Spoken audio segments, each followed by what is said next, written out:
Well, I thought we played pretty consistent tonight. There was just a couple runs where I thought we could have given maybe a little better defensive effort on a couple balls, but for the most part, we had good rhythm to what we were doing. I thought we served tough and were able to keep them out of their rhythm and just played a great defense. I thought Michaela Boone had a very good night for us and had a good feel for the match and was able to dig a lot of balls.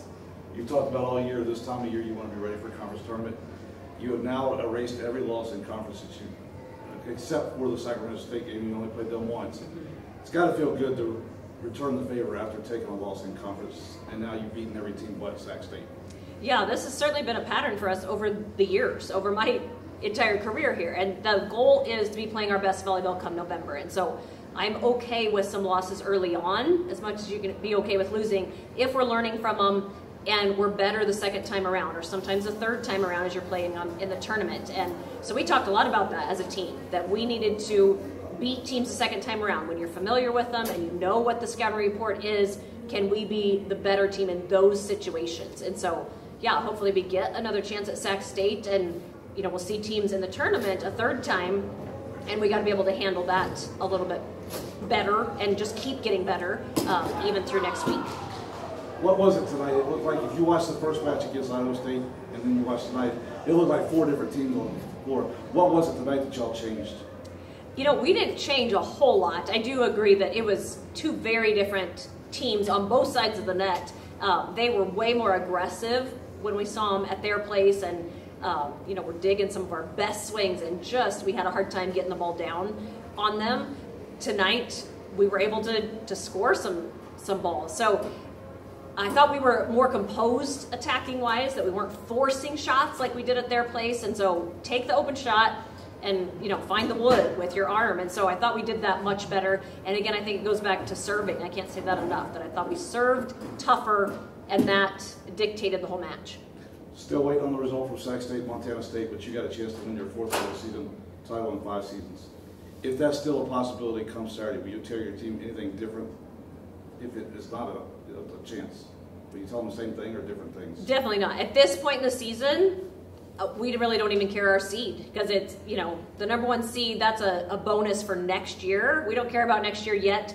So it is all about, are we playing our best volleyball going into the tournament? And so, whether that ends up 2nd or 3rd, I think is where we're at this point.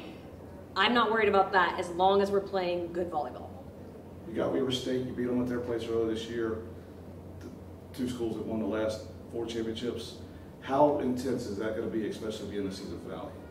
Yeah, I think for us there'll be a lot of emotion. It's hard to deny that. It'll be our senior night. We got 4 players who have had phenomenal careers here that are going to be celebrated. It's not their last match on our home court, which is a great thing, but it will be an emotional night, and hopefully that's in a positive way where we get to celebrate their careers. And as you mentioned, there's no team better than to face Weber State, because over their career, those seniors, Weber State has kind of been that nemesis and been the team at the top with us fighting for a championship. And so that's a fun match. We had them for senior night last year on our home court, and it was a 5-set thriller that could have gone either way. And so I would expect nothing less than a really good high-level match on Saturday. We'll touch on those 4 seniors on Saturday, but how about the 2 underclassmen, Bryn Rhines, Gabby Placide, now both have over 200 kills this season. How big is that? You have your stars out there with your seniors, but how big is it to have the next group come along and put up those kind of numbers?